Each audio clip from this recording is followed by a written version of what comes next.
空が青いな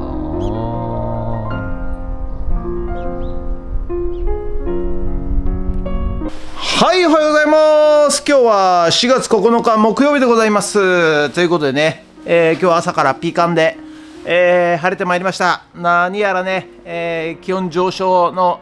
予感がいたしますけども、昨日もね、勝浦の方で、天気が良くてね、最高の一日で工事をしてきましたけども、今日も晴れということですが、なんかまた今日の夜から明日雨らしいですね。はい、ということですが、だんだんね気温も上がりながら雨なのかなと、そんな感じもしますけどね。はい、ということで、今日はですね、いろいろやりながらやっていきたいと思います。はい、で午後はねまた、フットラボ帰りまして、農業×AI、ラズベリーパイ×ノードレッドということで今日はね、LINE のスマホの LINE の方から、ラズベリーパイに指示をして LED を点灯させると。これが、後々、水道の電磁面をね、開いたり止めたりと、そういうようなね、感じにできるように今日は実験と、あと CSV データを、出力するということがまだできてませんので、それをね、やっていきたいと思います。ということで本日もよろしくお願いします。なんかやることいっぱいでね、ちょっとなんですが頑張っていきます。よろしくお願いします。人月はい、それでは毎朝のモーニングルーティンでございます。写真撮っていきたいと思います。こちら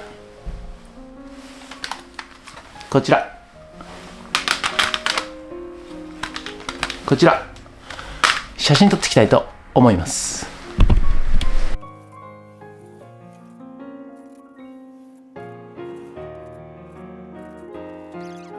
はい、それではさっき撮った写真をメルカリにアップしていきたいと思います。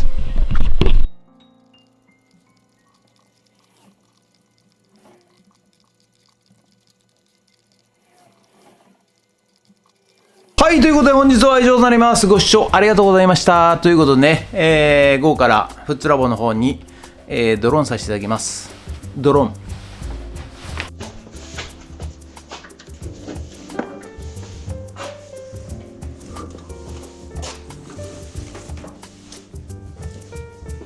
このままそっち持てます？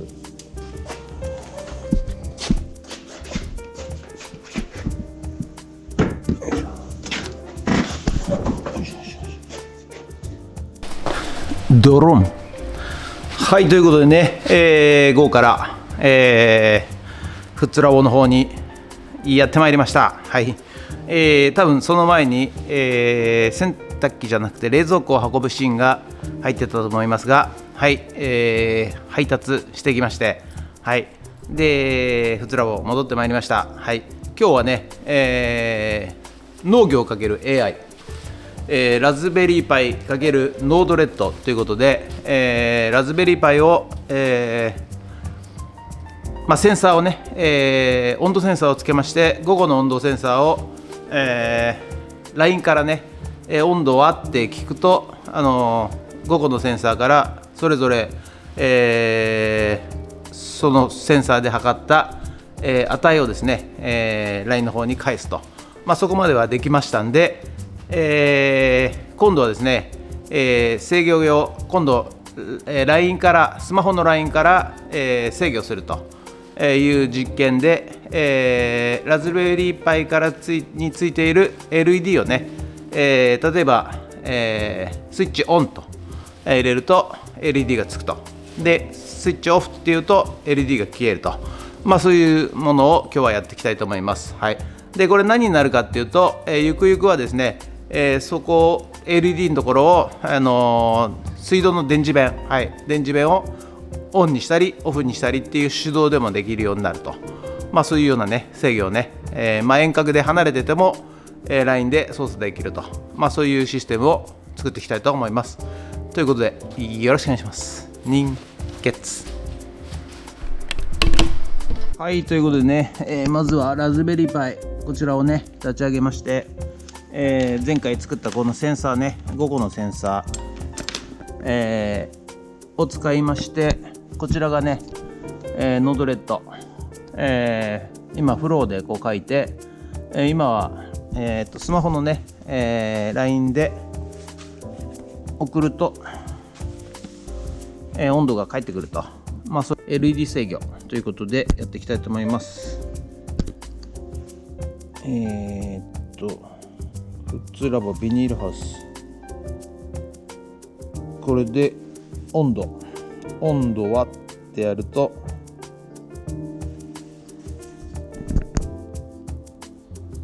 あれ入ってこねえな。どうなってんの？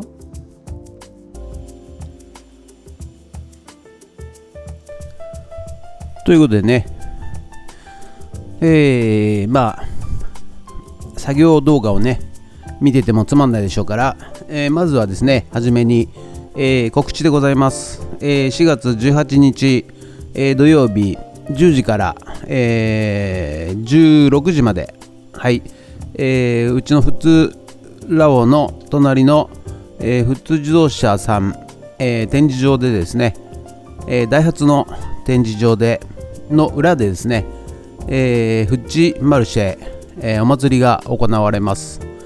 はい、なんかね出店、多数出るようでございましてですね、以前花火大会の時とかね、やったのがきっかけで、近所のね、キッチンカーさんとかねをご招待して、無料でね、お祭りを開いて場所を提供するということを、富津自動車さんが始めましたので、私もですね、全面的に協力させていただいて、そして、出張リサイクルショップということで、リサイクルショップもですね、商品をお祭りの方に持ってきまして、はい、そしてね、出店すると、そういう形になりますんで、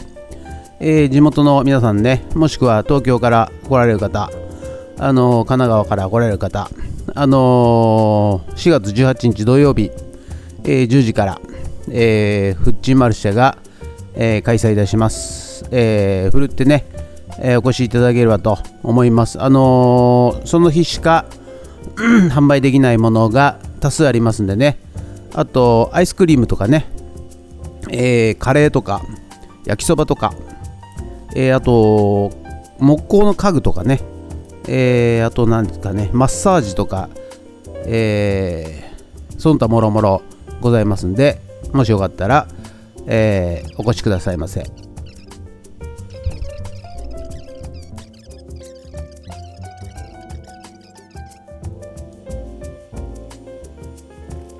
はい、ということでね、まずじゃあ温度ってね LINE で入れます。そうするとしばらくして現在温度、はい、これでね、あれまたか、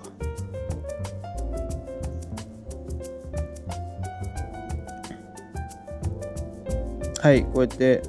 現在温度センサー1、19度、センサー4、センサー2、センサー5、センサー3っていう感じでね、はい、やっときました。で、ここまでがですね、もう今まですげえ時間かかっちゃったんですけど、原因はですね、まず一つは昨日ね、うちのルーターがね、止まっちゃったんで再起動させたんで IP アドレスが変わってしまったのと、あと N グロックっていうのをターミナルで動かしてないとダメだったということで、やっと一昨日の終わった段階まで戻りました。はい、ということで、ね、やっととりあえず、元に戻ったって感じで、今日はねこれから、LINE でオンオフ、やっていきたいと思います。はい、それじゃあね、今からね、LED オンオフ、プログラミングしていきます。追加でね、ここノードをね追加していきます。ということで散々時間かかりましてやっとですね、元に戻ったという形で、今日はほとんどね進捗してませんが、まあこういうこともね結構あるんですよ。こういう開発をしてるとね、この前までできてたものが、突然できなくなると、動かなくなると、それは原因が何なんだと、追求してですね、今度一個一個ね切り分けていかなきゃいけなくて、ハードが悪い、ソフトが悪い、そしてね、ネット環境が悪いとね、一つ一つ切り離してチェックしていって、最後どれかが残ったところを集中的に、調査してですね、直していくと、いわゆるバグフィックスなんて言われますけどね、こういうものに対してはバグがですね、つきものというかね、必ず出るもんでございます。はい。いわゆるハードとソフトを組み合わせたときにですね、思わぬ形で、人間がですね、いろんな使い方すると、同時に、たまたま、ぶつかってしまって動かなくなると、いわゆるフリーズ状態っていうんですけども、はい、そういうことがよくありますんでね、そういうものを一つ一つ潰していくと、そういう感じでやっております。でね、よくこんなことできんねなんて、思われる方もいらっしゃると思うんですけど、もうこれね、徹底的にチャット GPT という AI を使いながらやっております。昔はね、一つ一つ本を読んでね、文献を探してきてそしてやってたんですけども、今はですねチャット GPT に聞くとですね、そして、設定画面とかを写真撮って、チャット GPT に投げますと、すぐにね原因究明してくれるし、対策も取ってくれると。ではたまたですね、こういう場合どうしようかっていうことを私のレベルに合わせてですね提案してきてくれて、じゃあまずはテストで、LED を点灯させてみましょうとかね、次 LINE を使ってやってみましょうとかね、そのステップで、初心者からですね、マスターまで、幅広くですね対応して教えてくれます。おっと花ちゃんがね、この水耕栽培のね水をねペロペロ飲んじゃうんでございますよ。ということで本日は以上となります。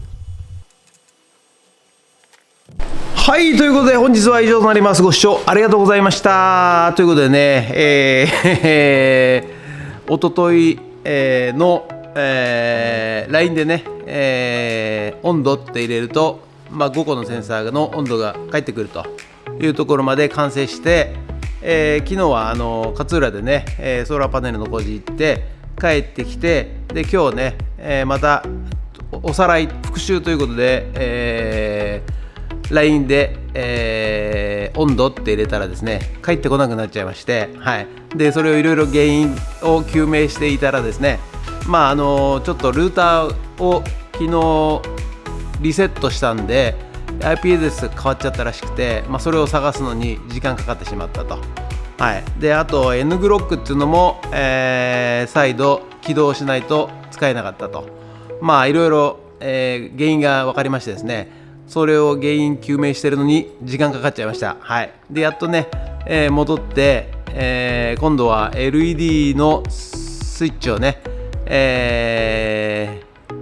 LINE からね送ろうとしたら、またうまくいきませんでした。はい、ということで今日はねちょっとだいぶ時間かかっちゃったんですけど、前に進まずと元に戻って終わりとそんな感じで、ちょっとまた明日、チャレンジしたいと思います。ということで本日は以上となります。ご視聴ありがとうございました。もしよろしかったらチャンネル登録と高評価ボタンをお願いします。ということで以上となります。ありがとうございました。人生なかなかうまくいかないな。